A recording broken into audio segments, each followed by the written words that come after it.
5 years after her husband vanished. Evelyn Mercer still wore his wedding ring even though everyone in town had already buried him in their minds. At 29, Evelyn lived alone in a weathered cedar house above the cold shoreline of Lake Superior, where late autumn seemed determined to erase every trace of warmth. Fog drifted between the pine trees each morning.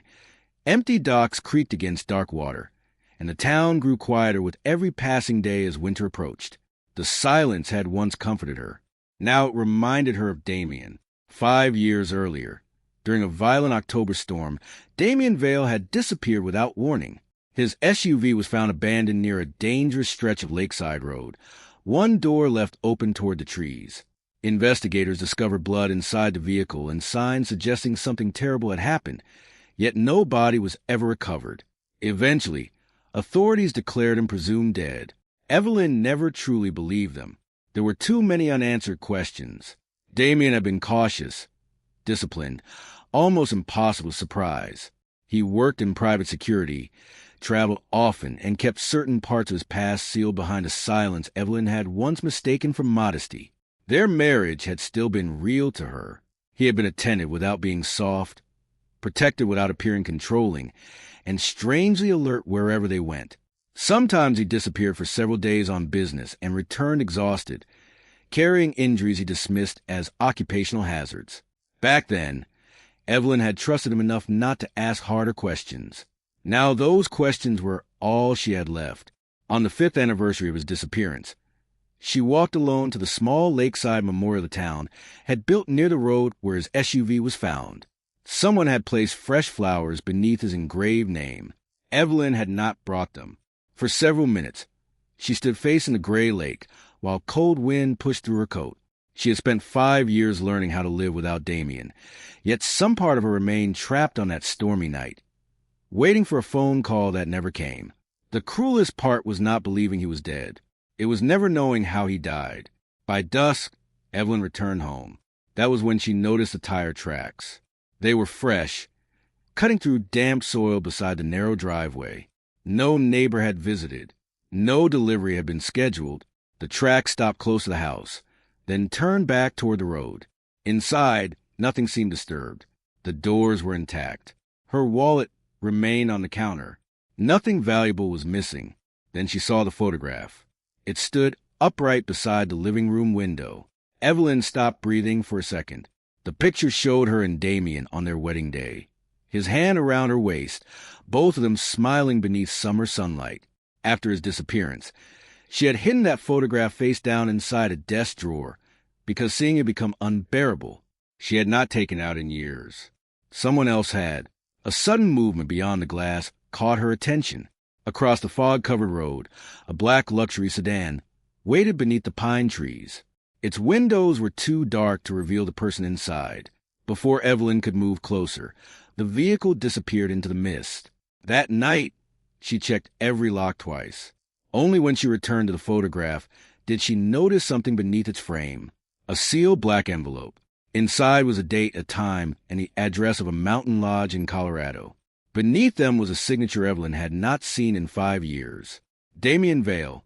For 3 days, Evelyn Mercer kept the black envelope locked inside her desk, telling herself that grief could make even impossible things feel real. But Damian's signature would not leave her mind. There were details in the handwriting no stranger should have known. The sharp angle of the final letter, the slight break between his first and last name, even the pressure mark he always left beneath the page. She considered taking the envelope to the police. Yet another fear stopped her. If Damian was truly alive, involving authorities might make him disappear again. So Evelyn went alone. The address led her far from Michigan to a remote mountain town in Colorado, where snow covered the roads and turned the landscape into something silent and unreal.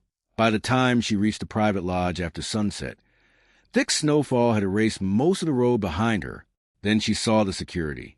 2 black SUVs waited near the entrance. Cameras tracked every approach. Men in dark coats stood beneath the falling snow, several of them visibly armed. None looked surprised when Evelyn stepped from the car. They had been expecting her. That realization frightened her more than the weapons. Inside, the lodge looked nothing like a place Damian Vale would once have entered.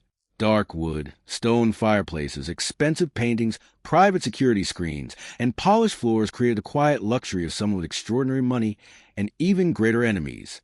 Evelyn barely noticed any of it, because a man appeared at the far end of the room. For several seconds, her mind refused to recognize him. Then he stepped forward. Damian was alive. 5 years had changed him. His face was leaner, harder. A pale scar crossed one side of his jaw. His shoulders carried more weight, but it was not age that unsettled her. It was authority. Every man in the room seemed to adjust the moment Damian entered, as if his presence controlled the temperature around them. He looked at Evelyn with restrained emotion, and somehow that hurt more than if he had broken down. She had mourned him. She had slept beside an empty space for 5 years. She had stood before a memorial with his name carved into stone, and he had been breathing somewhere in the world the entire time. Damian attempted to explain through measured gestures and carefully chosen information that his disappearance had been necessary.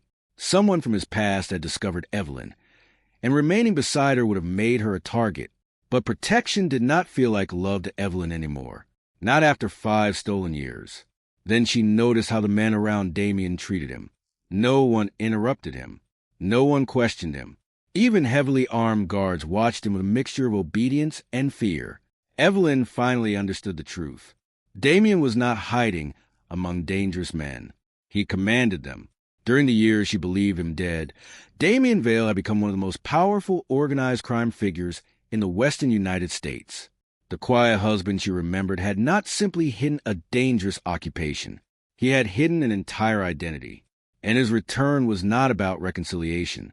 Someone had recently discovered that Evelyn was still alive, and Damian believed that knowledge had already reached the wrong people. Before Evelyn could decide whether to stay or walk back into the snow, one of Damian's security men entered with urgent information. A vehicle had followed Evelyn from the airport, and its registration was tied to the same organization that had tried to kill Damian 5 years earlier. The moment Damian's security team confirmed who had followed Evelyn from the airport, the mountain lodge changed. Steel shutters sealed the lower windows. Guards moved through the halls. The electronic locks engaged, and the road leading down the mountain was closed. Outside, snowfall thickened across the forest. Evelyn was trapped inside with a husband she had buried 5 years ago, and the truth was only beginning. Damian's real name was not Damian Vale. He had been born Damian Vale, heir to a powerful crime family whose influence stretched through legitimate companies, political connections, private security networks, and a criminal empire hidden beneath them. He had walked away from that world as a young man. Years of witnessing cruelty inside his own family had convinced him that power always demanded a price. He changed his name, cut contact with nearly everyone from his past, and built a life that looked ordinary. Then he met Evelyn. For the first time, Damian believed he had escaped. Their marriage had been genuine. His love had been real. But the man Evelyn married had never truly existed. 5 years earlier, Damian's estranged family finally found him. His father's organization was collapsing, and rival factions were fighting for control. One of those factions discovered Evelyn and recognized exactly what she meant to Damian. She became leverage. Damian understood that staying beside her would eventually get her killed. So he created his own death. The abandoned vehicle, the blood, the storm, even the evidence left behind had been designed to convince everyone that Damian Vale was gone forever. He had planned to disappear permanently. Then his father died. The Vale Empire fractured overnight, and the man Damian had spent years trying to escape was suddenly the only person capable of stopping the organization from falling into the hands of his enemies. He returned, not as Evelyn's husband, as Damian Vale. Over the next 5 years, he took control of the criminal empire he once hated, believing that power was the only shield strong enough to keep Evelyn safe. The tragedy was painfully simple. Damian sacrificed 5 years with Evelyn to protect her. Evelyn sacrificed the same 5 years without ever being given a choice. That truth wounded her more deeply than the lie itself. Every anniversary, every lonely winter, every night she blamed herself for not seeing danger sooner had been built on a decision Damian made for both of them. Then another name entered the story. Victor Sorin, once a strategist connected to the Vale family. Victor had orchestrated the attack that forced Damian into hiding. He He was intelligent, patient, and known for destroying enemies by targeting whatever they loved most. For years, Victor believed Evelyn was either dead or irrelevant. Recently, that changed. Someone had leaked proof that she was alive. Worse, they had revealed that she still mattered to Damian. That meant the threat had not found Evelyn by accident. Someone had pointed directly toward her. Damian initially suspected Victor's organization, but security records told a different story. The leak had originated from within Damian's own network. Evelyn looked around the lodge differently after that. The armed men no longer looked like protection. Any one of them could be the reason she was in danger. Then the security team recovered footage from the night of her arrival. The person who exposed Evelyn had not come from Victor Soren's organization. It was someone who had been standing beside Damian since the moment he returned. By morning, Damian no longer trusted the Colorado Lodge. The security breach had proven that someone inside his organization knew too much, and remaining isolated in the mountains only made Evelyn easier to trap. Before sunrise, a protected convoy carried them toward Chicago, the city where Damian's empire was truly controlled. For Evelyn, the change was overwhelming. Her life had been built around a quiet wooden house, cold lake water, and empty roads. Chicago was the opposite. Glass towers rising above the river, black luxury vehicles moving through secured entrances, private elevators, cameras, guards, and people who lowered their voices whenever Damian passed. The Riverfront Hotel they entered belonged to him, so did the security company protecting it. Evelyn soon discovered that Damian controlled logistics firms, property holdings, hotels, and several legitimate businesses across multiple states. On paper, he looked like a powerful businessman. Below the polished offices existed another system: private meeting rooms, encrypted networks, hidden financial channels, and men whose loyalty was maintained through fear as much as respect revealed the darker foundation beneath Damian's wealth. Evelyn finally understood that his power had not come without damage. People had disappeared from his world. Alliances had been purchased, broken, and punished. The man who once claimed he wanted nothing to do with his family had become the center of something even larger. At Damian's side stood Silas Crow. Silas was calm, analytical, and almost impossible to read. He had served Damian for years and appeared to be the one man trusted with nearly every important decision. Then there was Mara Voss. Mara supervised security with cold precision. She watched Evelyn differently from everyone else, not with hatred, but with suspicion. To Mara, Evelyn was not simply Damian's wife. She was a weakness. That opinion was shared by others. During Evelyn's first hours in Chicago, she noticed senior members of Damian's organization exchanging uneasy looks whenever he changed security plans for her protection. Her presence was disrupting the balance. Some wanted her moved elsewhere. Damian refused. The enemy already knew where Evelyn lived, and sending her away would only remove her from protection he could control. For the first time, Evelyn stopped seeing herself merely as a woman everyone was trying to protect.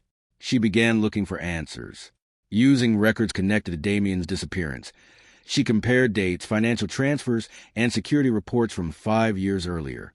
She was no investigator, but grief had taught her to notice inconsistencies. One detail stood out. Hours before the attack that supposedly killed Damian, a coded payment had been transferred through an account linked to his former identity. The timing was too exact to ignore. Someone had helped Victor Soren locate him. That meant the betrayal had begun long before Evelyn entered Chicago. She traced the transaction through several layers of records until it reached an account that remained active inside Damian's organization. Her hands went cold. Evelyn had entered Chicago believing she was a fragile outsider surrounded by experts, yet she had noticed something Damian's most trusted men had missed. The name attached to the final account was one she already knew: Silas Crow. Evelyn did not tell Damian what she had found. Not yet. Silas Crow's name appeared at the end of the financial trail.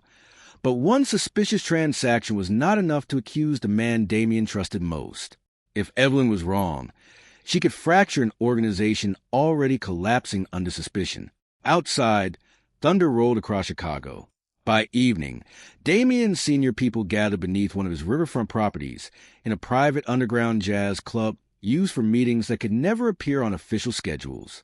Rain hammered the streets above while low lights reflected across dark wood and polished brass. Evelyn watched Silas carefully. He remained calm, efficient, and apparently loyal. He coordinated security updates, reviewed movements around the city, and repeatedly pushed for Evelyn's protection. Nothing about him looked like betrayal. Then Evelyn found another detail. The account that had transferred money to Silas 5 years earlier had been created under a stolen identity. Someone had deliberately constructed the payment trail. Silas might not be the traitor. He might be the target. That possibility changed everything. At the same time, Damian received intelligence that Victor Soren was moving armed men toward Chicago through several different routes. Warehouses, vehicles, and temporary safe houses were appearing around the city. It looked like preparation for a coordinated attack. But Evelyn began to suspect the attack itself was not the real objective. Whoever had exposed her survival understood Damian. They knew that bringing Evelyn back into his life would divide his attention between protecting his empire and protecting the woman he had once sacrificed everything to save. And it was working. Damian became harsher with his men, more suspicious of small mistakes, less willing to delegate decisions. The powerful figure everyone feared was beginning to lose the one thing that had built his reputation: control. Evelyn realized the cruel irony. Damian had spent 5 years making himself impossible to threaten, yet her presence had made him vulnerable again without anyone firing a single shot. Then another name entered her search: Mara Voss. Mara had access to the original protection file created after Damian's disappearance. That file contained Evelyn's location, status, and the false reports designed to keep enemies believing she was irrelevant. If someone had leaked proof that Evelyn was alive, Mara had possessed the information needed to do it. Now suspicion pointed in two directions. Silas had the money trail. Mara had the access. Before Evelyn could determine which clue mattered, alarms sounded throughout the club. One of Damian's legitimate logistic facilities had been attacked across the city. Security teams immediately began moving. Then every light went out. The music stopped. Emergency systems failed. Even the backup generators remained silent. Someone inside the building had disabled them. In the darkness, Evelyn lost sight of Damian. Footsteps moved around her. Men shouted instructions. A hand seized her arm and pulled her toward a side corridor before she could understand what was happening. Minutes later, partial power returned. Damian searched the club. One security operative was missing. So was Evelyn. Then surveillance footage finally came back online. It showed Evelyn being taken through a service tunnel beneath the building. The person leading her away was not Victor Soren. It was Mara Voss. Evelyn expected Mara Voss to hand her over to Victor Soren. Instead, Mara drove through freezing rain toward an abandoned riverside warehouse beyond Chicago's industrial district, where fog rolled across the black water and rusted loading cranes disappeared into the night. Only after the doors were secured did Evelyn understand that this had not been an abduction. It had been an extraction. Mara had discovered the attack on the Jazz Club minutes before the power failed. Damian's official evacuation route had already been compromised, and someone with high-level access was monitoring security communications. If Mara had requested authorization, the enemy would have known exactly where Evelyn was being taken. So she acted alone. Evelyn still did not trust her. Too many people in Damian's world carried convincing explanations. Mara responded by showing her months of hidden records, intercepted transfers, altered security logs, and internal messages that had never reached Damian.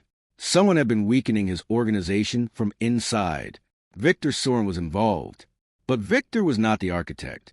The financial evidence against Silas Crow had been manufactured deliberately. The stolen identity, the suspicious payments, and the timing of the transactions were designed to turn Damian against the one man most capable of protecting his empire. The real weapon was not money. It was distrust. Evelyn finally understood the pattern. Whoever planned this knew exactly how Damian thought. They understood his loyalty, his guilt, his need for control, and most importantly, the one weakness he had spent 5 years trying to erase. Her. Only someone who knew Damian before he became feared could manipulate him so precisely. Then Mara revealed the name: Gabriel Valeni, Damian's older half-brother. Gabriel had supposedly died years earlier during a violent massacre that tore through the Valeni family. His death had become part of the history Damian tried to escape. But Gabriel had survived, and survival had turned into hatred. While Damian abandoned the family and built another life, Gabriel believed he had been left behind to suffer.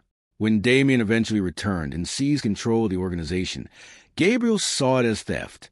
The Empire, in his mind, had always belonged to him. Victor Soren had helped him from the shadows.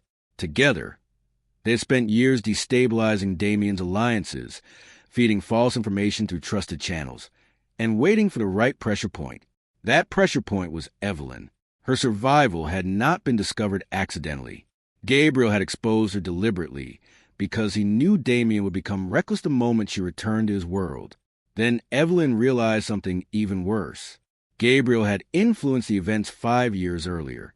Damian's disappearance, the attack that separated them, and even his eventual rise to power had all been shaped by a revenge plan that had started long before either of them understood it. Evelyn had spent 5 years wondering whether one dead man might still be alive.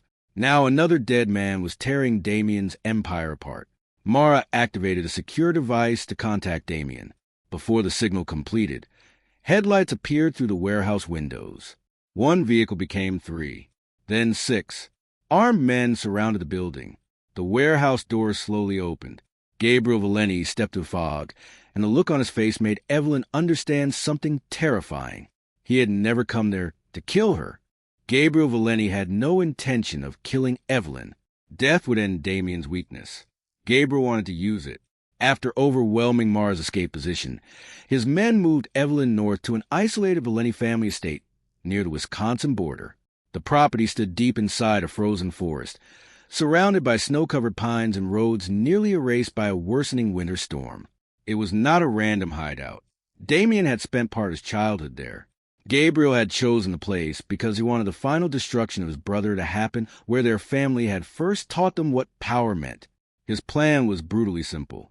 Killing Damian would make him a martyr. His loyal men might unite around his memory. Gabriel wanted something more permanent.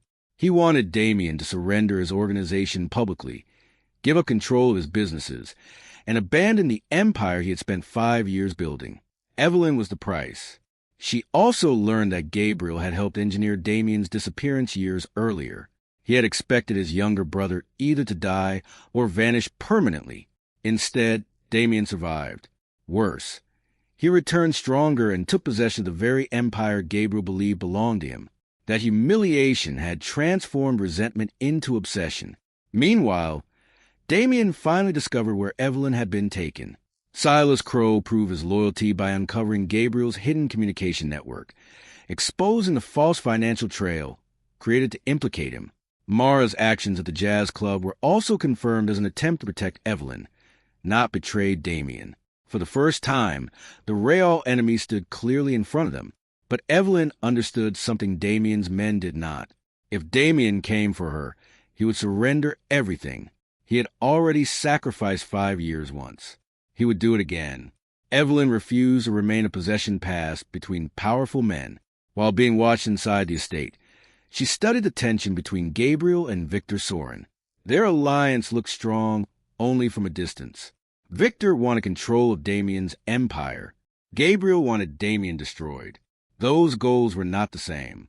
Evelyn carefully encouraged that fracture, allowing Victor to notice how Gabriel avoided discussing what would happen after Damian surrendered. Doubt began spreading between them. By nightfall, the storm became violent. Snow buried the forest roads. Then headlights appeared beyond the trees. Damian had arrived. His forces remained far from the estate because any direct assault could put Evelyn at risk.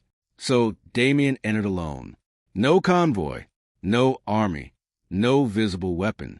For the first time since becoming the most feared man in his world, he walked into enemy territory with nothing protecting him except the hope that Evelyn was still alive.